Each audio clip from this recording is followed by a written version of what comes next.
meus amigos. Mais uma vez, obrigado pela amizade e pela visita. Esta história foi escrita com a melhor intenção de agradá-los. Caso gostem, por favor, deixe um positivo para fortalecer o nosso trabalho. Que Deus abençoe a todos nós. Em uma linda região dos Estados Unidos. Número 11. Murmurou o monstro. Mais um corpo para o projeto, pensou ele. 2 meses depois, 8 horas da manhã.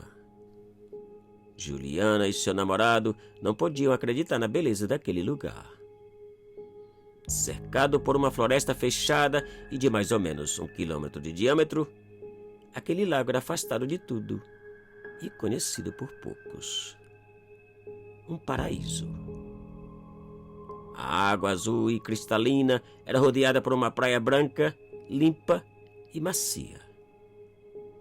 Um lugar ideal para curtir um fim de semana a sós. Depois de montarem a barraca e ajeitar as coisas que haviam levado, o casal resolveu dar uma volta de caiaque e conhecer melhor o lugar. Ao chegarem ao lado oposto do acampamento, Juliana chamou a atenção do namorado e, apontando em direção da barraca, disse que parecia ter visto alguém. Sério? Perguntou ele, surpreso. Depois de alguns minutos parados e olhando naquela direção, os dois decidiram que não era nada e deram continuidade ao passeio. E o dia passou. E a noite chegou. Enquanto saboreavam os hot dogs ao redor de uma fogueira, um estranho barulho rompeu o silêncio do outro lado do lago.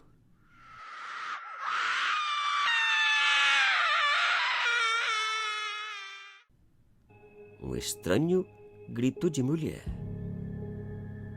Assustados, o jovem casal não sabia o que fazer. Quem poderia ser aquela mulher? Por que gritava? Pensaram em abandonar o lugar, mas devido ao carro ter sido deixado na rodovia distante dali, resolveram esperar até o amanhecer. E outro grito foi ouvido.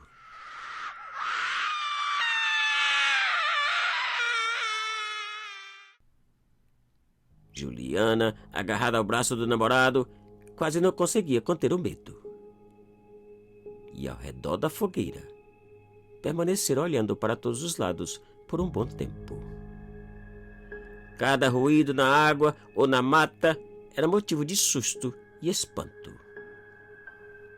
Agora, no interior da barraca, o namorado vigiava por uma brecha do zíper, enquanto Juliana rezava. E rezando, dormiu. Por volta das 11 da noite, Juliana despertou para descobrir que o namorado não estava na barraca. Chamou por ele em voz baixa, mas ele não respondeu. Abriu a barraca para ver se ele estava do lado de fora e, para seu desespero, também não estava.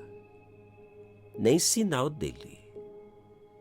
O que poderia ter acontecido? Teria ido investigar os gritos? O medo e o desespero de Juliana era medonho. E com medo de que aquilo voltasse por ela, agarrou uma pequena faca e se escondeu uma moita de onde podia vir a barraca. E esperou, rogando a Deus que o namorado aparecesse, e também por proteção.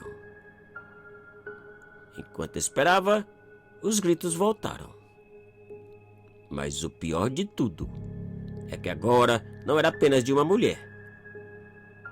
Era de várias. Gritos de dor e sofrimento. Gritos simplesmente horripilantes. Juliana, escondida, tremia apavorada. Quem são essas pobres mulheres? Pensava. E poucos minutos depois, ela pôde ver a figura de um homem se aproximar da barraca. Quem era aquele estranho? O seu namorado não podia ser. Afinal, ele não havia levado nenhuma blusa de frio com capuz. O pavor de Juliana aumentava. A tremedeira também. Após dar uma olhada no interior da barraca, o estranho homem parou a poucos metros de Juliana, olhando para o escuro da mata, observando, escutando, buscando por ela. O pavor de Juliana era tanto que sequer teve coragem de olhar em direção do estranho. Segundos depois, ele se afastou e sumiu na escuridão. E agora? Pensava Juliana. Esperar que o dia amanhecesse podia ser um desastre, pois o estranho certamente seria capaz de vê-la. Caminhar ou correr em direção ao carro seria revelar sua presença, devido ao barulho das suas pisadas na folhagem do caminho. O melhor seria esperar que o namorado aparecesse e permanecer escondida dentro da moita, assustada e trêmula. Cada ruído que ouvia, o coração disparava e o medo aumentava. Apesar de não poder ver quase nada à sua frente, ela podia ouvir em pavor os gritos de uma maneira ainda mais forte e aterradora. Um terror. E as horas passaram e nada do namorado aparecer. Certamente algo horrível lhe havia passado. Pensava Juliana com lágrimas nos olhos. De repente, os gritos pararam. O silêncio era total e assustador como os gritos.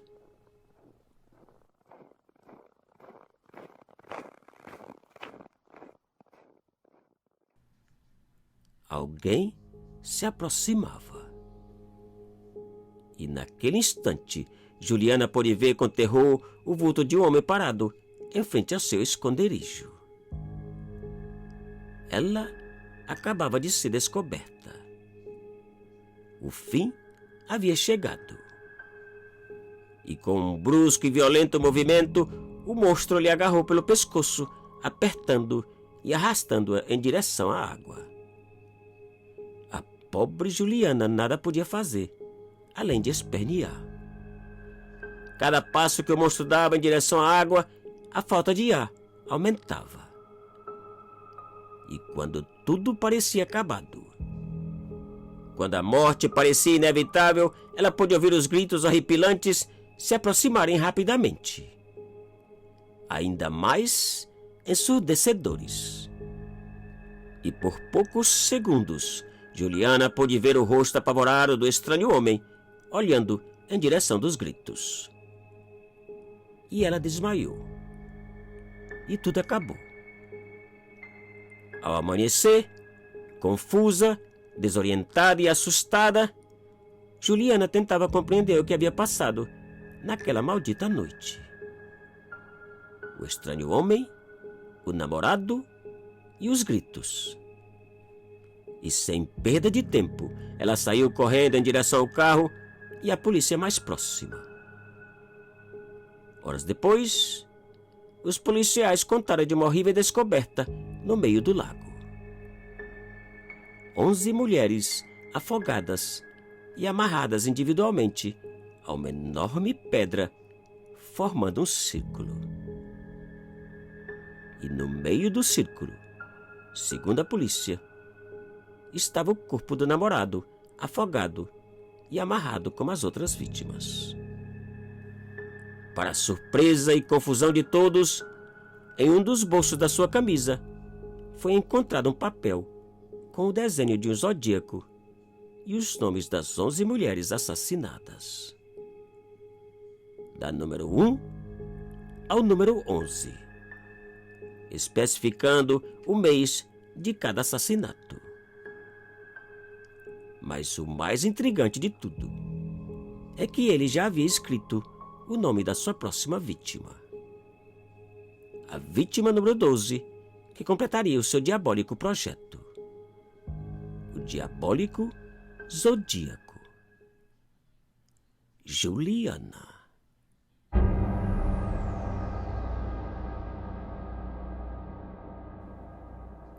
Te cuida e muito obrigado.